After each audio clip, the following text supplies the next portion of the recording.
Kentucky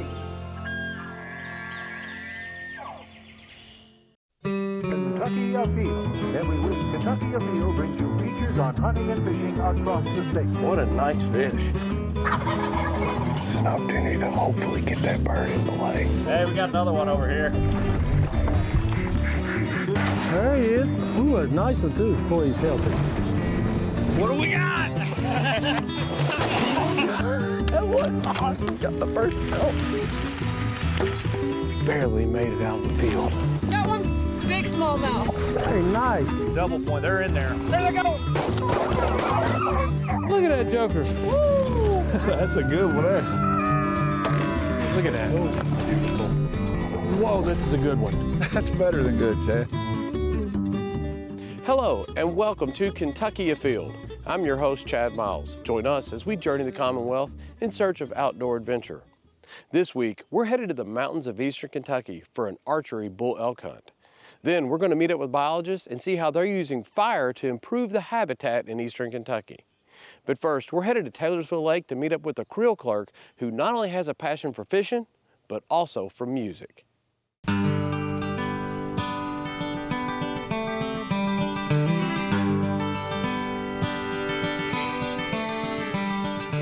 This beautiful summer morning, we're out here on Taylorsville Lake, and I have a special guest with me today, Josh Wrinkle. How you doing? I'm good, Chad. How you doing, man? I'm doing good. Yeah. You actually have pretty much toured the world playing music, bluegrass, right? Yeah, I was in a bluegrass band for 10 years, and then, before I was in that particular band, I was in some other bands, and then pretty much since I graduated high school, I've been wide open running the roads. Between touring, rehearsing, being in the studio, getting from gig to gig, I was gone probably 75% of the year. And you're actually married to a musician as well. Yeah, I am. Yeah, I'm married to Laura Orshaw. She's a Grammy-nominated fiddler, been on the Grand Ole Opry several times, and she's one of the best. So what instrument you play? I play guitar. I started out playing banjo when I was 13, and then I got decent on the banjo, but then I picked up guitar and I started singing, I started songwriting.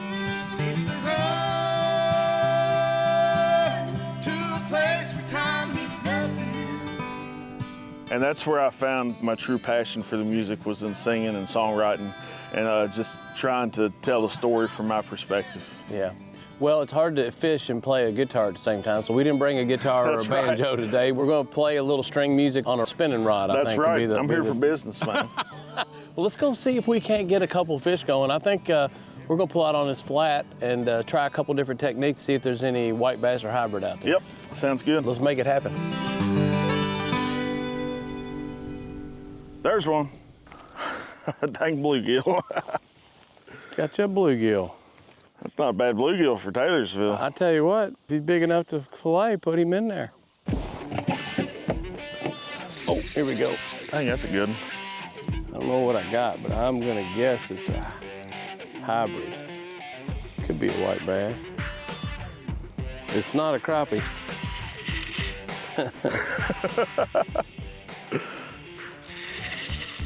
He's not ready to be caught yet either. You need a net? It's a hybrid. Yeah, I'm gonna grab that net. Oh, that's a good one. I got light line on here, so we're gonna. You mean net him? You can if you'd like. There we go. First one in the boat, that's a good one too. We will take it. Nice, man, when they hit, it's like a freight train, isn't it? Yeah. There we go, it's a hybrid. Now this lake has a lot of white bass too, but the hybrids you can see how those lines are broken and they don't go in a consistent pattern, see that? So this is definitely a hybrid. Those are one of my favorite eating fish right there. Let's put it in a live well. Let's see if we can't catch a couple more.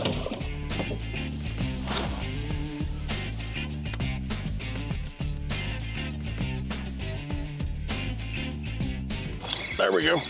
Got him? Yep. Man, he hammered that thing. He let you know he was there, huh? Yeah. He said, not so fast. Yeah, I might try to bring him on around. What a fight. They absolutely fight. That's a good one. Yep. Come on, get away from that motor. There we go. Nice. Yeah, man. Nice job. That one will make many a good tacos right there. Yeah. That's a nice fish, man. It is. It's a challenging fish to get to the boat, and it's too challenging to put back, so we're gonna keep it. That's right. Nice job, buddy. Yeah.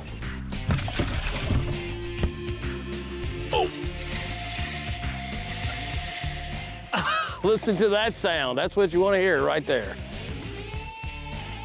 I hope this is another hybrid. Oh, man. Oh, he just come off. Oh, man. That was a good one.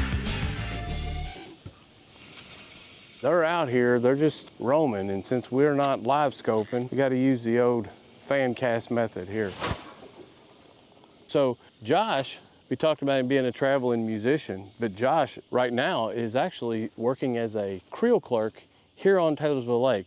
And a Creel clerk, they go out and a lot of people think you guys are out there game wardens and you're writing citations. It's not your job at all, is it? What your job is just to find out what the satisfaction level and how many people are catching fish, isn't it? Yeah, so pretty much what I'm doing is I'm riding around the lake and I'll find a group of people fishing and I'll ease up on them, and it's pretty much just a survey to ask them about their fishing experience for that day. And then later on in the survey, I'll get to their overall experience and satisfaction level of the fishery. And I'm asking them how many hours they've been fishing just that day, what they've caught. I have to record sizes for everything. And a lot of people, you know, if you're out here catching 50 or 60 crappie and you know the short ones are short, you're not gonna measure them, you're gonna throw them back. So I tell people just to give me their best guess on size. I ask them what they've kept, what they've thrown back, if they're a state resident, what they're targeting. And then I go into what's called an angler attitude survey, which is the fun one for me, just because people get to give me their feedback on what they think about the lake. Do they love it? Do they hate it? Do they want to see any changes made? Yeah. What we use it for in Kentucky is to help us guide rules and regulations. It helps us set our creel numbers and dictate how we can manage the fisheries for angler satisfaction.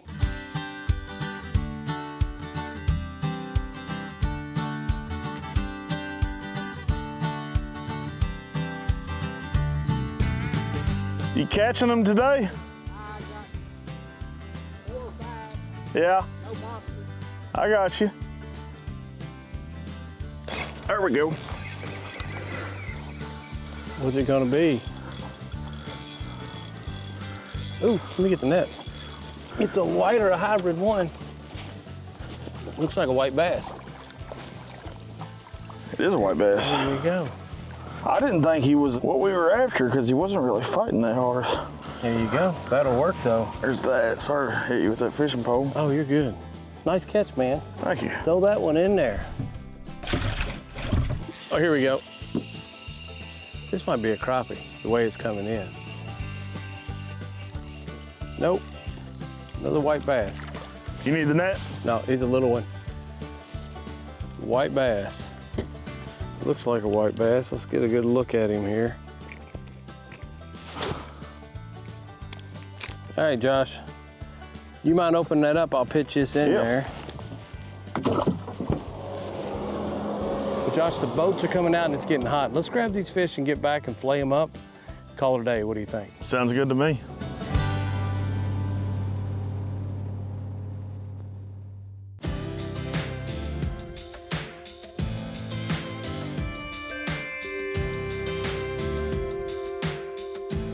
You know, I was cleaning these fish up, made me think about how many comments I get about people who say they do not like eating white bass or stripers or hybrid bass or yellow bass. Those are all in a classification called Moroni. And those fish, in my opinion, if cleaned properly, are some of the best table fare you can find in the state of Kentucky. I'd lay them right there with crappie. So I'm gonna show you how I clean these up, and I absolutely love them. They're very firm, they can be grilled, they can be cut up, chunked up, sauteed. You can deep fry them. They're just excellent for the table. So here is a small to medium sized hybrid. So obviously this is just like the way you clean any other fish. Cut down around the neck, go down in and around the rib cage. There's your fillet. Now, at this point in time, you can really push down and stay close to the hide, or you can let it ride a little above it, maybe an 1/8 inch or so. And what that'll do is, yes, you're gonna lose some of the meat, but it's the meat that's got that red on it. So I'm gonna come in and let my knife here just kind of slide along a little bit, leaving some of that meat right against the, see that? Now, still got a little bit. Once you get that little bit out, you can then take your knife and just run alongside it, just like this.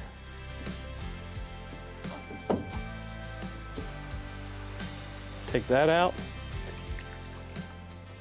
What you're left with, in my opinion, this is about as good as it gets. There you go.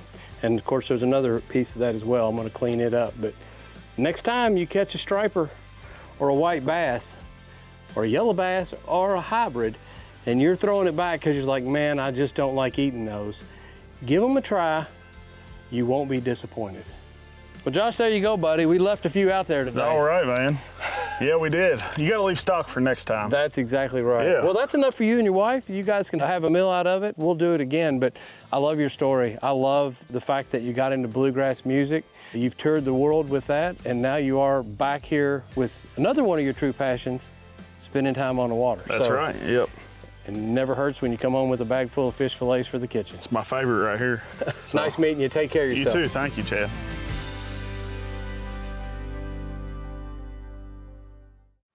For most archers here in the state of Kentucky, taking a bull elk with your bow and arrow is a lifelong dream. And we met up with one hunter who did just that.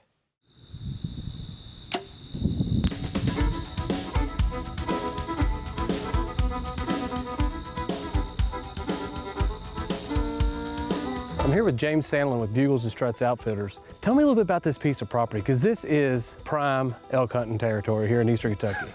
It is prime. As you probably know, it was the first place the elk ever touched foot in the state of Kentucky, is registration in 1997, which actually occurred about 3/4 of a mile from where we're standing at now. Ryan Brady. Ryan, where are you from? I'm from Marion County. Marion County, Kentucky. Yes, sir. So have you been an archer for a long time? I've been shooting bow for about 6 years now. And have you ever elk hunted? I've never elk hunted, never even seen an elk before, so. I told him when he come in a while ago, he's in God's country, and it's gonna be a different atmosphere than he's probably ever been in trying to hunt an elk. Did you put in for a rifle and a bow hunt? Put in for all three, right? Okay. Every chance I can get to come out here and see some of these big animals that I've never seen before, so I wanted an archery tag just because of the odds, right? You can take either or. A spot and stalk archery hunt, it doesn't get much more exciting than that. A lot of guesswork with elk, because they have evolved over the 23 years. They've got a whole lot smarter on the hunt. So if they've got smarter, we've got to get smarter about how we hunt the animals. I'm excited to get back here in the morning and try to get out, and I can't imagine what that feeling's going to be like, that adrenaline rush when you come to full draw. We'll smoke him. Let's put it together. Let's have a good hunt. Sounds good. As soon as we got started this morning, we were driving this road, just kind of glassing, and we immediately saw 6 bulls. A couple of them are pretty decent. We came around the backside of them, and the wind is right in our face. So now we got to try to figure out a way to get over this edge and in range, and it's fairly open. So, you know what? Spot and stalk. And not every time's going to work, but you got to give it a try.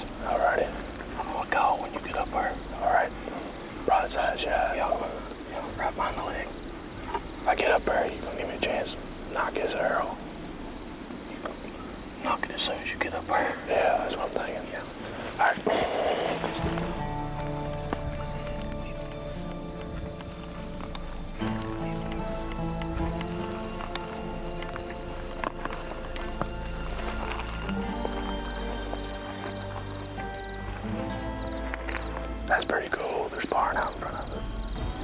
They're just right there.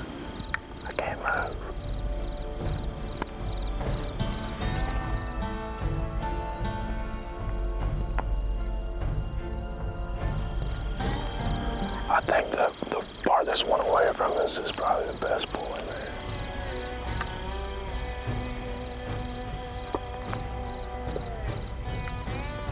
$75.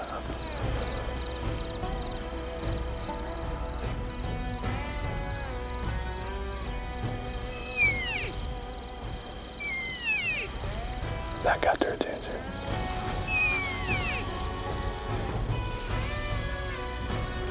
He's 126 now. Okay, now they're all going that way. They're out 100 plus yards now.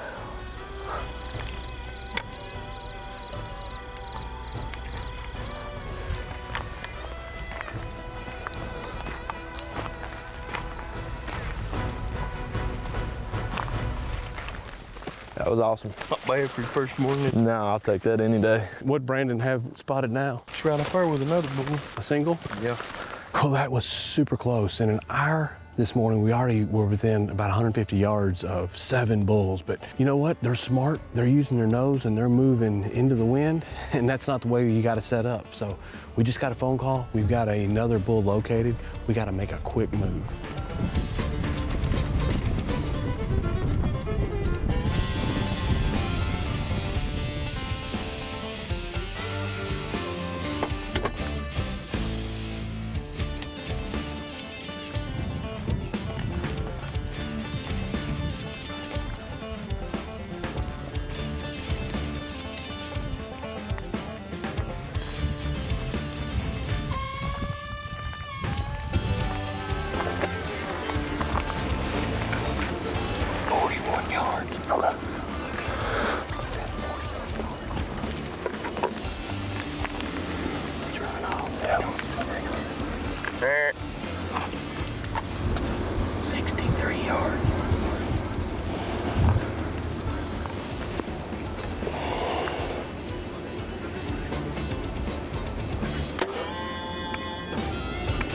That's a good shot. Got him. That's a good shot. Let him go. Just a hair high, but you got it. Here. That's him right there. It's him in the back right there. A little high. Just a hair high. Guys, I'm telling you, that's my max shot right there. That's him right there. Oh, he's stuck good. Yeah, he's stuck really good. Yes, sir.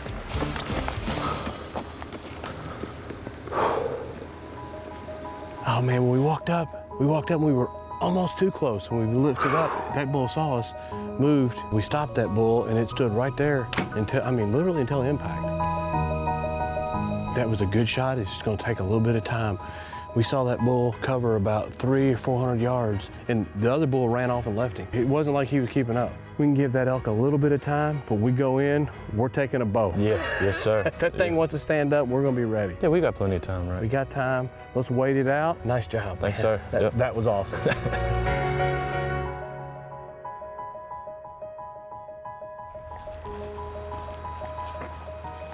Move up here just a little bit further. Right, I think we're gonna ease right into this thicket right here.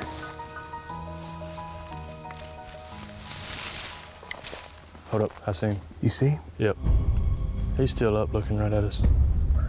And just right there. I mean, right here. Here, let's you and I ease right here, and that way we'll get behind that old mob, bro. Let's ease over here real quick. Seriously, I'll do it. I mean, like, no joke. Yeah. Rapid. Yeah. Hop in here. I'll go right there behind you.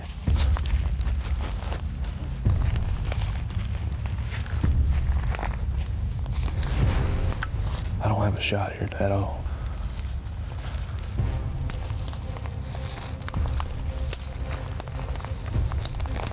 Yeah, I can get a shot here.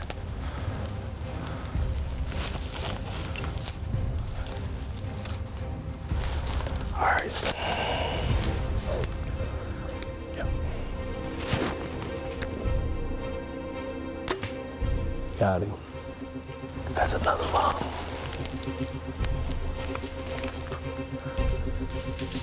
There he goes. Yes, sir.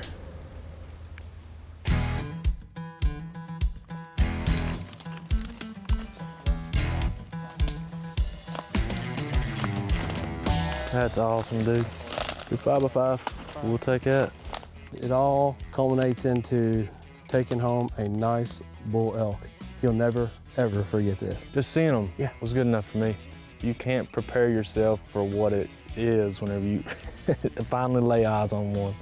It's huge. That's crazy. That's going home with me. I don't have to go to Bass Pro Shop to see that. I'm stuck, man. To have great habitat, you have to be able to manage your invasive plant species, and the use of fire is probably the cheapest and most effective way to do it.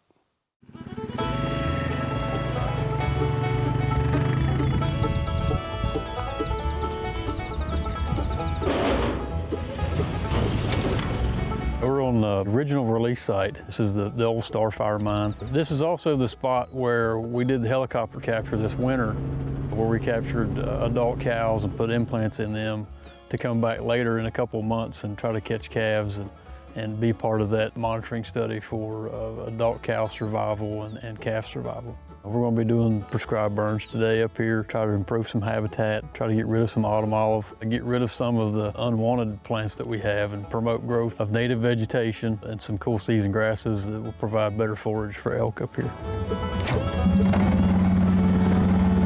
So we're using a drip torch today to ignite the fuels on the ground, and that consists of a canister which holds the mixed fuel, which is a combination between diesel fuel and gasoline. There's a venting mechanism that's on the canister. This controls the flow rate of the fuel that's inside so that we can control how much fuel is being put on the ground. In order to ignite the drip torch, you saturate the wick, pour a little fuel on the ground, and you can ignite that fuel, which in turn will ignite the wick, and you're ready to put fire on the ground.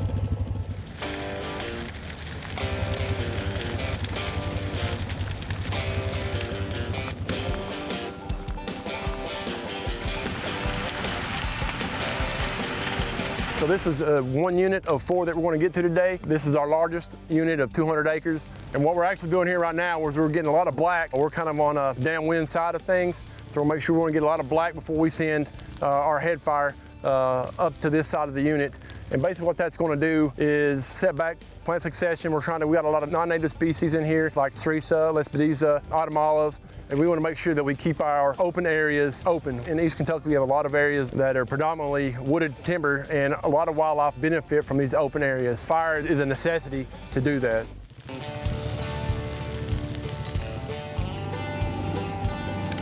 Each of our rigs have a drip torch, fuel for the drip torch. We've got 2 hand tools. Usually we've got a swatter and a fire rake. Each of the rigs we have 25 to 50 gallons of water in.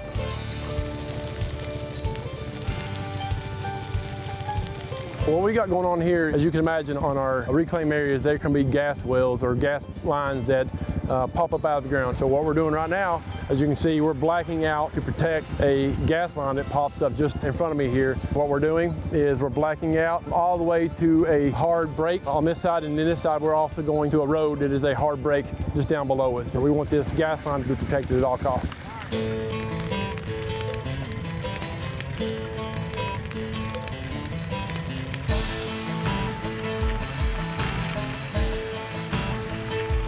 As you can see behind me, what we're trying to do is knock the autumn olive back.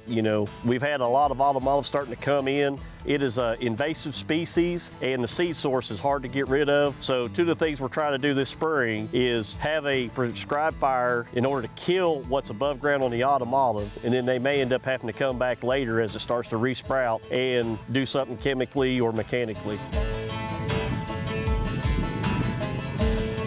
This is our last unit for today. What you saw John doing, spraying along the line, we're just laying a wet line just to kind of help us make sure we keep the fire where it's supposed to be. We've been really happy with what we've accomplished so far today, and we're excited to see how the elk respond to habitat management we've done here and promote some better forage for our animals. All right, so what we're doing right now, doing a mop-up, and what that consists of is crew members going around running the whole unit to make sure that all fire is out. Fire is good for all wildlife, and I hope that this is able to continue throughout the Southeast. Now let's check in and see who else has been out having fun in this week's Ones That Didn't Get Away.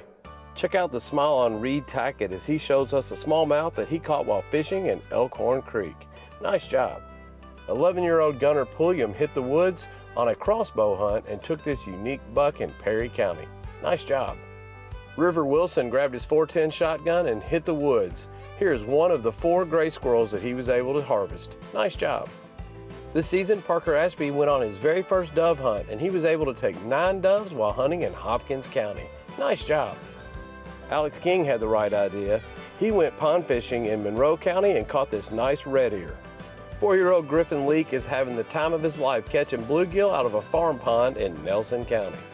Brian Howard headed down to the Kentucky River in Mercer County and caught this beautiful smallmouth bass. Are you interested in hunting in the state of Kentucky? Well, if so, make sure you join us for our Fall Hunting Live Show. It's going to be this Monday, September the 22nd at 7 o'clock. And remember, hunting and fishing on private property is a privilege. Always ask permission and thank the landowner. Until next week, I'm your host, Chad Miles, and I hope to see you in the woods or on the water.